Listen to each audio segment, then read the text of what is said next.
મારી સાથે હાલ અભિજીતસિંહ બારડ જોડાયા છે. અભિજીતભાઈ, સૌપ્રથમ તો જે આખું તમે એક સંમેલનની વાત કરી છે ક્ષત્રિય ઠાકોર દરબાર સમાજની વામેયા ગામમાં, એને લઈને શું કહેવા માંગશો? પાટણની અંદર ક્ષત્રિય સમાજના યુવાનો સાથે જે પોલીસે રિકન્સ્ટ્રક્શનના નામે વરઘોડું કાઢ્યું, એનાથી ક્ષત્રિય સમાજમાં ઠાકોરો દરબારોના દીકરાઓને જે આતંકવાદી નક્સલવાદીઓ સાથે પણ વ્યવહાર ના થયો હોય એવો વ્યવહાર કર્યો, એના કારણે ઠાકોરો દરબારોમાં આક્રોશની જે લાગણી પ્રસરાઈ એ અંતર્ગત અમે ત્યાં આગળ બેઠક કરી, ત્યારબાદ ડીસી કરી, મજબૂતીથી સમાજે પોતાનો પક્ષ મૂક્યો અને હવે જે કેટલીક માંગણીઓને ડિમાન્ડ સાથે, કારણ કે કાયદા પ્રમાણે ન્યાય બધા માટે સરખો હોય અને પોલીસ જાણે કોર્ટોને તાળું મારવાનું હોય એમ એને જે અંધાધૂંધ લાઠી ચાર્જ કર્યો, એના વિરુદ્ધ બળાપો વ્યક્ત કરવા માટે ક્ષત્રિય સમાજે ઠાકોર દરબાર સ્વાભિમાન સંમેલન 23 માર્ચે પાટણના વામૈયા ખાતે આયોજિત કર્યું છે અને એમાં વિશાળ સંખ્યામાં ક્ષત્રિય સમાજના લોકો ઉમટી પડશે. એટલે 23 તારીખ સુધીનો અમારો અલ્ટિમેટમ છે. 23 તારીખે જો આ વાત નહીં સ્વીકારાય, અમારી માંગણીઓ નહીં સંતોષાય, તો 23 તારીખે ક્ષત્રિય સમાજ પોતાનો મજબૂતીથી અવાજ બુલંદીથી ઉઠાવશે. પણ અભિજીતભાઈ, આરોપીઓની અહીંયા વાત થઈ રહી છે ને આરોપી એ આરોપી હોય છે, તો પછી આરોપીઓ માટે તમે કેમ અવાજ ઉભો કરી રહ્યા છો? ક્ષત્રિય સમાજ માતૃભૂમિ માટે, રાષ્ટ્રભૂમિ માટે બલિદાન આપવા વાળો સમાજ છે, પોતાની આહુતિ આપવા વાળો સમાજ છે. ક્ષત્રિય સમાજ ગુનેગારોને સાવરે, ક્રિમિનલોને પ્રોત્સાહન આપે એ પ્રકારની વિકૃતિ માનસિકતા કે નિમ્ન સ્તરની માનસિકતા વિચારધારાને ક્યારેય માનતો નથી. પણ 18 દીકરાઓ જે સમાજના આરોપી તરીકે દર્શાવાયા, એમાંથી 10 છોકરાઓ તો એવા છે કે જેની વાર પહેલી વાર ગુનો દાખલ થયો. હું માનું છું કે 6-7 એવા વ્યક્તિઓ હશે કે જેને કદાચ ભૂતકાળમાં ગુનાઓ દાખલ થયા છે. તો એના માટે ભારતીય સંવિધાન છે, બંધારણ છે, આઈપીસી મુજબ, ભારતીય દંડ સંહિતા મુજબ લો એન્ડ ઓર્ડરનું પાલન કરી કાયદો અને વ્યવસ્થા જળવાય એ પ્રકારે ગુનો દાખલ થાય, એ પ્રકારની કલમો ઉમેરાય અને એ પ્રકારે ન્યાયપાલિકા માન્ય નામદાર કોર્ટ એને દંડ ફટકારે અથવા સજા ફટકારે તો એનાથી ક્ષત્રિય સમાજને જરાય વાંધો ના હોય, એમાં બિલકુલ સહયોગ કરે.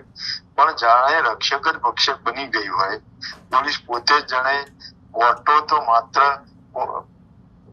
પોલીસે ટ્રાયલ ચલાવી દેવાની હોય અને મીડિયા ટ્રાયલ પર જ જાણે બધા ન્યાય કરી દેવાના હોય, એમ જે પોલીસે વ્યવહાર કર્યો એનાથી વાંધો છે. બાકી ક્રિમિનલની કોઈ જ્ઞાતિ જાતિ ના હોય. સામેનો જે વ્યક્તિ છે ભાવેશ અને ભાર્ગવ, એ ક્યાં ધર્માત્મા કે સાધુ મહાત્મા કે શંકરાચાર્ય કે કોઈ મોટા સેલિબ્રિટી કે કોઈ રાષ્ટ્રભક્ત કે દેશભક્ત છે, એમનો પણ બહુ મોટી લાંબી ચીઠી અને કર્મ કુંડળી છે. તો એના વિરુદ્ધ શું એક્શન લીધી પોલીસે?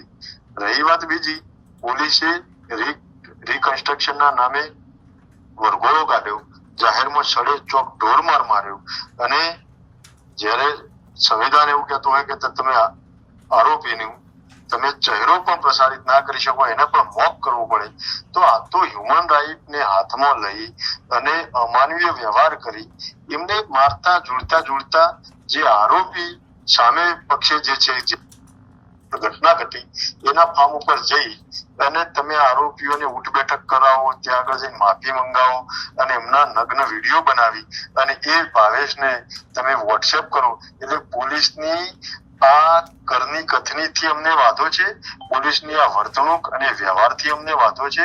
બાકી ક્રિમિનલને છાવરવા એવી કોઈ વિષય વસ્તુની વાત જ નથી. અમે માત્ર ને માત્ર ન્યાયની અપેક્ષા સાથે આગળ વધી રહ્યા છીએ. જી અભિજીતભાઈ, આ તમારું સંમેલન થાય એના પહેલા તમારી કોઈ નેતા સાથે કે કોઈ પોલીસ અધિકારીઓ સાથે કોઈ બેઠક થઈ છે ઠાકોર સમાજની? હા બિલકુલ, સમાજનું આજે એક ડેલિગેશન પાટણમાં ત્યાં જવાબદાર અધિકારીઓને મળવાનું હતું અને જે રાજકીય વ્યક્તિઓને પણ હસ્તાક્ષેપ કરી અને એનો સુખદ ઉકેલ આવે એ માટેની આજે એક બેઠક હતી અને એમાં બધા આગેવાનો આજે મળવાના છે. જી, આ બેઠક થઈ ગઈ છે કે હજુ થવાની છે? બેઠક મારા ખ્યાલ પ્રમાણે ચાલુ છે. હું આઉટ ઓફ ટાઉન છું એટલે બધા આગેવાનો, સ્થાનિક આગેવાનો બધા મળી રહ્યા છે. અભિજીતભાઈ, સંમેલન થશે કે પછી જો આ સમાધાન થઈ જાય, કોઈ વાત થઈ જાય તો પછી સંમેલન મોકૂફ પણ રાખવામાં આવી શકે છે? અમારા સમાજના આગેવાનો જે સ્થાનિક કક્ષાએ નિર્ણય કરે, બધા સંકલન કરી અને જે ડિમાન્ડો છે, માગણીઓ છે એ સંતોષાય તો એના ઉપર ચોક્કસથી વિચાર કરી, પરામર્શ કરી અને એક પ્રેસ કરશે, ત્યારબાદ જ નિર્ણય લેવાશે. જી, અભિજીતભાઈ, મુખ્ય માંગણીઓ શું હશે આનામાં, મીટિંગમાં? ત્યારે તો પાટણ જિલ્લાના પોલીસ વડા, LCBPI, જે કોન્સ્ટેબલો તેઓ હાજર હતા અને જેમને શૂરવીરતા બતાવી છે એ તમામ, જેને દંડાવાળી, લાઠીવાળી કરી છે, લાઠીઓ તૂટી ના જાય તેવા તે રીતે બર્બરતાપૂર્વક અમારા યુવાનોને જે ઢોર માર માર્યો છે તમામ પર એક્શન લેવાય, તમામ પર ગુનો દાખલ થાય અને તમામ ઉપર કાયદેસરના પગલા ભરાય, એ પહેલી માગણી છે. બીજી કે આ જે સામે ભાવેશ અને ભાર્ગવ છે એમનું પણ રિકન્સ્ટ્રક્શનના નામે વરઘોડું કાઢો ને એ જ પ્રકારે વ્યવહાર એમની સાથે થાય. જી અભિજીતભાઈ, આપ અમારી સાથે જોડાયા અને આ વિષય ઉપર વાત કરી એની માટે તમારો ખૂબ ખૂબ આભાર.